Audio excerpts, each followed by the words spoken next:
Episode 21 comparing people. दोस्त से पहले प्यार, क्लास रेप। सचमुच मुझे यकीन नहीं हो रही है कि आप डेट के बदले में अपने सबसे अच्छे दोस्त को खिड़की से बाहर फेंक देंगे। स्ट्रॉन्गमैन जानबूझकर ओवररिएक्ट कर रहा था। वो कार से रेंगता हुआ निकला और नशे में धुंधकार मारता हुआ वापस अपने डॉम में चला गया। पूरे रास्ते हिलते डुलते रहा। रेयांश एक स्ट्रीट लैंप की छाया में अपनी कार के हुड के ऊपर बैठ गया। जब उसने बेला को फोन कर रहा था तो उसके मुंह अपने आप ऊपर की ओर मुड़ गए। उसने हाई स्कूल के बाद से अपने अंदर स्वीट बबली फीलिंग को महसूस नहीं किया था। इस बार वो उसे जाने नहीं देगा। अगर उसने उसे जाने दिया तो उसे सारी जिंदगी इसका पछतावा रहेगा। रेयांश ने बेला का नंबर डायल किया लेकिन कॉल कर दी गई। डॉर्मेट्री बिल्डिंग में बेला के कमरे की जांच करने से पहले उसने कुछ पल के लिए अपने फोन को देखा। बत्तियां अभी भी जल रही थीं। बेला और उसके रूममेट स्पष्ट रूप से अभी भी जाग रहे थे, लेकिन उसने उसका फोन उठाने से इनकार कर दिया था। ऐसा लग रहा था कि क्लास ए की गुड गर्ल का मिजाज अभी गर्म है। रेयांश इस पर मुस्कुराए। उसने फिर फोन नहीं किया। उसने एक सिगरेट निकाली, उसे जलाया और कश ली। उसने एक हाथ में सिगरेट पकड़ रखी थी और दूसरे हाथ से उसने बेला को कई मैसेज भेजे। बेला, क्या तुम सो रहे हो? यदि आप अभी भी जाग रहे हैं तो क्या आप नीचे आ सकते हैं ताकि हम बात कर सकें? Bela, I miss you so much. हम बस आधे घंटे हुआ अलग हुए हैं, लेकिन मैं तुम्हें पहले ही याद कर रहा हूँ। बेला, क्या तुम मुझ पर गुस्सा हो? यदि तुम नाराज हो तो मैं तुम्हें मनाऊंगी। बेला, चलो एक वादा करते हैं। हम झगड़ा कर सकते हैं, लेकिन दिन खत्म होने से पहले ही हम सुलह कर लेंगे। गुस्से में सोने नहीं जाएंगे। बेला, प्लीज नीचे आओ। यदि तुम नहीं आओगी तो मैं पूरी रात यहाँ इंतजार करूंगा। टेक्स्ट मैसेज आते रहे। बेला के लिए उन्हें नजरअंदाज करना अब असंभव था। वह अपनी फोन बंद नहीं की क्योंकि वो अभी भी अध्यांश की कॉल करने का इंतजार कर रही थी। वह अपने बिस्तर के खिलाफ झुकी हुई थी, अपने फोन के साथ खिलवाड़ कर रही थी। रेयांश के मैसेज की लंबी धारा को देखकर उसने एक छोटी सी आह भरी, उठी और खिड़की के पास चली गई। उसने रेयांश को अपनी कार के सामने बैठे हुए देखा। उसके हाथ में लाल रंग का एक छोटा सा कण टिमटिमा रहा था। वह शायद सिगरेट थी। किसी कारण से वह वहां अकेली खड़ी रही। वह खुद को उसे देखने से रोक नहीं सकी। बेला उसके उंगलियों के बीच के छोटे कण को काफी देर तक देखता रहा। उसका फोन उसके हाथ में कसकर पकड़ा हुआ था। उसके चेहरे का नजर उसके रूममेट से नहीं बची। वे अच्छी तरह जानते थे कि रेयांश अभी भी नीचे इंतजार कर रही थी। नैना फेस मास्क लगाने के बीच में थी। उसने देखा कि क्या चल रहा था। उसने एक छोटी सी खांसी दी और कहा, मैं स्टारबक्स की कॉफी खाने के बारे में सोच रही हूँ। किसी और को कॉफी चाहिए? I want a latte, no sugar. Priya उसी समय अपना व्हाट्सएप चेक कर रही थी और अपने परिवार के साथ चेक कर रही थी। मेरे लिए कैपुचिनो, चीनी और दूध के साथ। अंजलि कंप्यूटर के सामने बैठी थी, अपनी इंटर्नशिप के लिए एक केस की तैयारी कर रही थी। नैना ने बेला को बुलाया और पूछा, बेला तुम क्या चाहते हो? बेला ने उसकी ओर देखा। उसने अपना सिर हिलाया और कहा, तुम लड़कियों को इस समय कॉफी चाहिए। इंसोम्निया हो जाएगी। Done. What about your beauty sleep? My dear girl, तुम एक अमर योगिनी से बात कर रहे हो। मेरे लिए एक लाटे क्या है? प्रिया ने अपनी उंगलियों के एक स्नैप के साथ अपनी बात पर जोर देते हुए कहा। नैना ने अपना फोन उठाया और कैंपस में स्टारबक्स को फोन किया। हाय, 2 कप कैपुचिनो, एक लिट्टी, ताजे दूध का एक कार्टन और मफिन का एक डिब्बा please. See university campus Starbucks अपनी डिलीवरी के साथ बहुत कुशल थी। जल्द ही उनके डॉम के रेजिडेंट एडवाइजर ने उन्हें इंटरकॉम पर फोन किया, कमरा 518। Starbucks coming. नैना उठी और कमरे से निकलने ही वाली थी कि बेला ने उसे रोका। क्या आप सचमुच अपने चेहरे पर मास्क लगाकर बाहर जाएंगे? बैठो, मैं ले आता हूँ।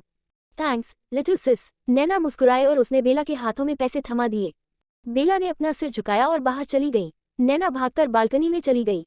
कुछ ही समय बाद उसने बेला को डॉम की इमारत से बाहर निकलते देखा और स्टारबक्स के डिलीवरी मैन से एक बड़ा टेक आउट बॉक्स रिसीव किया। इस बिंदु पर रेयांश बेला की ओर चल पड़े। उनकी हाथ से सिगरेट लटक रही थी। ऊपर नैना ने अपनी बाहों को अपनी छाती पर खूबसूरती से मोड़ते हुए सिर हिलाया। क्लास रेप को आज रात हमारी कॉफी के लिए पे करना चाहिए। यदि यह मेरे लिए नहीं होता तो भगवान जानता है कि इन दोनों को बनने में कितना समय लगेगा। उसने उन्हें एक रस्सी फेंक कर दिए थे। अब यह उन्हें तय करना था कि वे इसे लेना चाहते हैं या नहीं। नीचे डॉर्मेट्री बिल्डिंग के प्रवेश द्वार पर स्टारबक्स डिलीवरी मैन बेला से पैसे लेने के बाद निकल गए थे। दूसरी ओर बेला ने खुद को फंसा हुआ पाया। रेयांश ने अपना हाथ बेला की बाह के चारों ओर रखा था और उसे जाने नहीं दिया। क्या कुछ बात है? Class rape? बेला ने ठंडेपन से कहा, मुझे इसे अपने कमरे में वापस ले जाना है।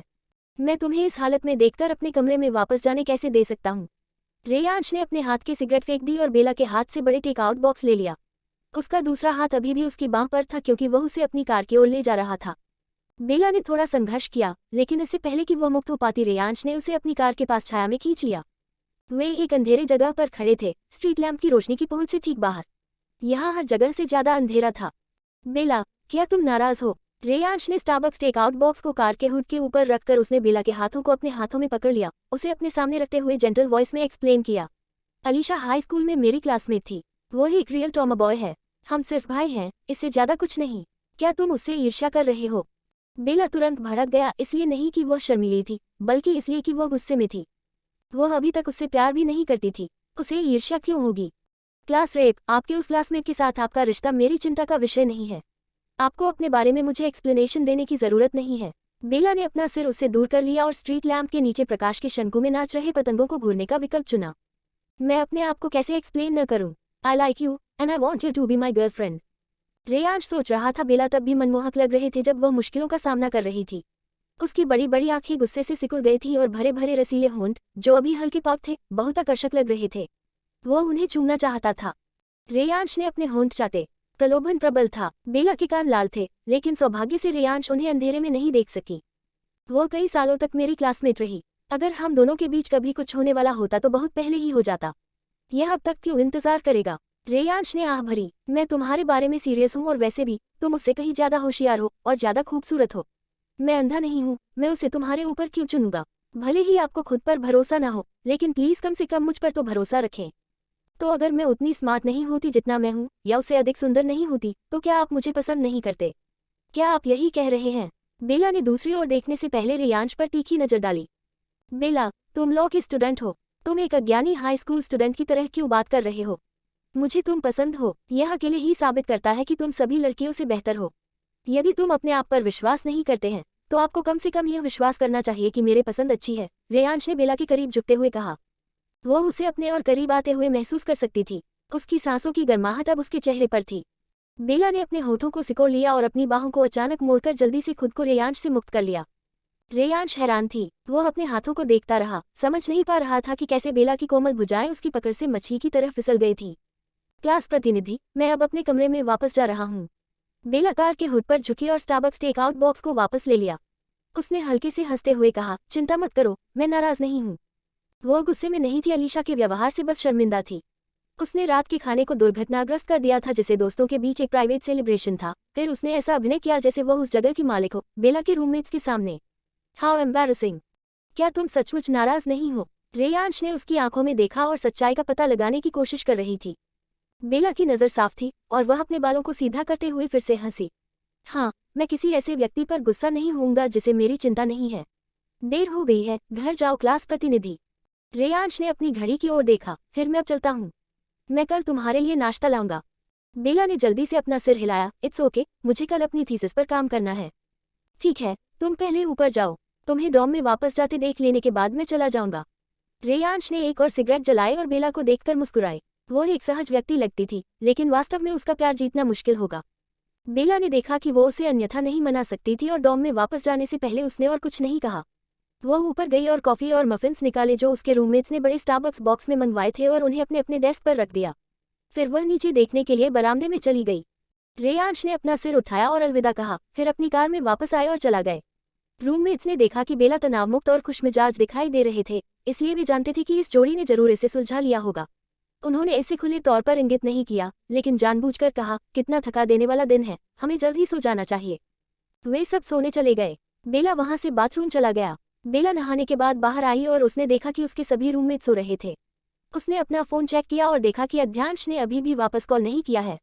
वह अपने लैपटॉप को अपने साथ बिस्तर पर ले गई और अपनी थीसिस लिखने लगी, और तब तक नहीं रुकी जब तक कि घड़ी में सुबह के 2 नहीं बज गए। उस समय तक उसकी आंखें खुली नहीं रह सकी, इसलिए उसने अंततः लैपटॉप बंद कर दिया और सो गई। उसने फोन को अपने पास रखा और उसे साइलेंट मूड सेट नहीं किया, अगर अध्यांश ने कॉल किया तो। वह सुबह उठी जब सूरज पहले से ही उठ गया था। प्रिया बालकनी पर योगा कर रही थी और जब उसने बेला को नैना से बात करते हुए सुना, तो उसने कहा, लिटिल सिस, क्लास रेप तुम्हारे लिए ब्रेकफास्ट लेकर आई है। मुझे लगता है कि यह फॉर्चून टेरेस का ब्रेकफास्ट कॉम्बो है। बेला ने अपना फोन चेक किया और देखा कि कोई कॉल या मैसेज नहीं थे। ऐसा लगता है कि अध्यांश बहुत व्यस्त था, या शायद वह मेरी अचीवमेंट जैसी तुच्छ चीज की परवाह नहीं करता। इस विचार ने बेला को दुखी कर दिया। हालांकि वह उसे अंकल रॉय कहती थी, लेकिन वे बिल्कुल भी रिश्तेदार नहीं थे। वो एक सम्मानित मेजर जनरल थे और वह एक अनाथ थी। बेला ने अपना सिर हिलाया और जल्दी से कपड़े पहने और नहाया। फिर उसने अपना लैपटॉप बैग लिया और नीचे चली गई। रेयांश आगे बढ़ी। क्या तुम अभी तक ब्रेकफास्ट किए हो? क्लास प्रतिनिधि, तुम्हें पता था कि मैंने अभी तक खाना नहीं खाया है और इसलिए ये लाया हो। बेला ने फॉर्चून टेरेस कंटेनर को देखा जिसे रेयांश ने दिलचस्पी के साथ पकड़ा हुआ था। मुझे सच में भूख लगी है। एक्साइटमेंट के कारण उसने कल रात मुश्किल से खाना खाया। जब वह सुबह उठी तो आखिरकार उसे एहसास हुआ कि वह सचमुच भूखी थी। रेयांश उसे नाश्ता करने के लिए कैंपस की झील के पास पत्थर की टेबल और बेंच पर ले गई। सी सिटी में मार्च की शुरुआत में सुबह में थोड़ी ठंडी थी, लेकिन फॉर्चून टेरेस के स्टीमिंग बर्ड्स नेस्ट ओर्जोकोंगी, ताजे स्टीम सूप डम्पलिंग और एथनिक स्टू वाले मटन इतने स्वादिष्ट गर्म थे कि उसने शायद ही ठंडी हवा पर ध्यान दिया हो। इससे पहले कि वे इसे जानते, वह नाश्ता का पूरा कॉम्बो खा लिया था। रेयांश ने केवल दूध के डिब्बे से दूध पिया। वो हंसा। लगता है कल तुमने सच में कुछ नहीं खाया। तुमको रेड मैनर रेस्तरां का इटालियन खाना पसंद नहीं आया। बेला ने मुस्कुराते हुए कहा, ऐसा नहीं है कि मुझे इटालियन खाना पसंद नहीं है, मुझे सिर्फ प्याज पसंद नहीं है। रेयांश ने इसके बारे में सोचा और महसूस किया कि कल रात प्याज के साथ काफी कुछ डिशेज थे। उसने सहमति में सिर हिलाया। अगली बार मैं आपके लिए प्याज के साथ कुछ भी ऑर्डर नहीं करूंगा। उन्होंने थोड़ी और बात की, फिर सफाई की और अपने अपने रास्ते चले गए। बेला पूरी सुबह लाइब्रेरी में बैठे रहे और अपनी थीसिस के सार विवरण को संशोधित किया। इतनी देर कंप्यूटर के सामने बैठने से उसकी गर्दन में दर्द हो गया था। उसने उसके गर्दन के पिछले हिस्से को रगड़ा और अचानक देखा कि कोई उसके सामने बैठ गया है। बेला ने अपना सिर उठाया और देखा कि वो प्रोफेसर वेदांश थे। प्रोफेसर राठौर। बेला हैरान और खुश था। आप हमारे लाइब्रेरी में पढ़ने आए थे? वेदांश ने अपना सिर हिलाया। वह ऊन से बनी एक navy blue casual suit jacket में था, जिसे मैचिंग ट्राउजर के साथ पेयर किया गया था। वह बेला के सामने बैठ गया, बैठे हुए भी वह उससे काफी लंबा था। तभी बेला ने वास्तव में ध्यान दिया कि वह कितना लंबा और हैंडसम था। हालांकि वह ध्यांश की तरह हृष्ट पुष्ट नहीं था, फिर भी उसके अंदर एथलेटिसिज्म वैसा ही था। अपनी भेदी आंखों और मैच्योर डोमिनेटिंग के साथ उन्होंने एक रहस्यमयी उपस्थिति बिखेरी। जैसे बेला ने उसे ऑब्जर्व किया, उसने भी वैसा ही उसे ऑब्जर्व किया। वह अपनी उम्र की अधिकांश लड़कियों से लंबी थी और 18 वर्ष की होने से पहले ही लगभग 5-7 की हो गई थी। उसकी त्वचा इतनी गोरी थी कि वह पारभासी दिखाई देती थी। दूर से ऐसा लगता था कि वह संगमरमर की तरह चिकनी थी और ऊपर से वह और भी निर्दोष लगती थी। उसकी चौड़ी आंखें विशेष रूप से मनमोहक थीं। जहां तक उसके फिगर की बात है, हालांकि उसने ढीले ढाले लवेंडर कश्मीरी स्वेटर पहने हुए थे, वह देख सकता था कि उसके उभार औसत महिला की तुलना में अधिक स्पष्ट थे। उसने अपनी आंखें नीची कर ली और लापरवाही से उसके सामने किताब बंद कर दी। आप क्या लिख रहे हो? मेरी ग्रेजुएट थीसिस। बेला ने अगले वसंत में वेदांश के इंस्ट्रक्टर बनने के बारे में सोचा और तुरंत अपनी थीसिस के सार पर चर्चा करने के लिए उत्साहित हो गए। वेदांश वास्तव में उसके सार में फॉल्ट को जल्दी से पकड़ने में सक्षम था। उन्होंने कई उत्कृष्ट फॉर्म्युलेट सेवरल को तैयार करने में भी उसकी मदद की। बेला ने अपने सार को फिर से संशोधित किया और प्रशंसा की। बुद्धिमान व्यक्ति के शब्दों और सुधारों को लागू करना वास्तव में 10 वर्षों के अध्ययन से बेहतर है। वेदांश उठ खड़ा हुआ। उसने अपनी जेब से एक पतला कार्ड होल्डर निकाला और एक बिजनेस कार्ड निकाला। उसने उसे टेबल पर रख दिया। अपनी थीसिस पर कड़ी मेहनत करें। काम पूरा होने के बाद आप इसे मुझे भेज सकते हैं और मैं इसे और संशोधित करने में आपकी मदद करूंगा। ओके। बेला बहुत खुश हुआ। उसने दोनों हाथों से वेदांश का बिजनेस कार्ड लिया और देखा कि उसमें उसका ईमेल, फोन नंबर और उसके कार्यालय का पता था। इसमें एक लॉ फर्म का पता भी था। बेला ने इसे ध्यान से देखा। प्रोफेसर है, क्या आप सॉवरेन लॉ फर्म में पार्ट टाइम जॉब कर रहे हैं? वेदांश थोड़ा नर्म हो गया, लेकिन यह इतना हल्का था कि यह तुरंत ही चला गया। नहीं, पार्ट टाइम नहीं, यह मेरा लॉ फर्म है। ओह, आप सचमुच हम कानून के छात्रों के लिए आदर्श हैं। बेला अचंभित था, वास्तव में प्रभावित हुआ। वह कब पार्टनर बन पाएगी या अपना लॉ फर्म चला पाएगी? ऐसा लगा कि वेदांश ने उसके दिमाग को पढ़ लिया और रूखेपन से कहा, जब तक आप अपनी क्षमताओं को साबित कर सकते हैं, पार्टनर बनना कोई मुश्किल काम नहीं है। तो मैं आपका आशीर्वाद स्वीकार करता हूँ। वेदांश से ऐसी सलाह और प्रशंसा पाकर बेला खुश थे। वह अगले 3 वर्षों के लिए उसका इंस्ट्रक्टर और बॉस होगा। अगर उसके साथ लड़ाई नहीं होती तो चीजें बहुत आसान हो जाती। जैसे ही उसने उसे जाते देखा, उसके फोन की घंटी बजी। उसने उसे खोलने के लिए अपनी उंगली बढ़ाई। क्लास प्रतिनिधि, क्या बात है? ये लंच का समय है, मैं तुम्हें लंच के लिए ले जाऊंगा। उसने फिर कहा, बारिश भी हो रही है, मैं तुम्हारे लिए एक छाता लाया हूँ। अंदर रहो और दरवाजे पर मेरी इंतजार करो। बेला ने बाहर देखा और देखा कि वास्तव में बारिश शुरू हो गई थी और उसे पता भी नहीं चला था। वह थोड़ा प्रभावित हुई। वह नीचे जाने के लिए संभली कि उसने देखा श्री को ध्यान से वेदांश के लिए एक छाता पकड़ते हुए, उसके अंदर जाने के लिए कार के पिछले दरवाजे को खोलने के लिए झुकते हुए देखा। बेला ने अपनी जीभ को क्लिक किया और सोचा कि श्री असिस्टेंट नहीं बल्कि एक हाउसकीपर की तरह ज्यादा लग रही थी। वेदांश की काली मर्सिडीज बारिश में उल्टे हुए जा रहा था, जिससे रास्ते की पानी चारों ओर फूट पड़ी। लाइब्रेरी के सामने खड़े कई लोग इससे बचने के लिए तेजी से रास्ते से हट गए।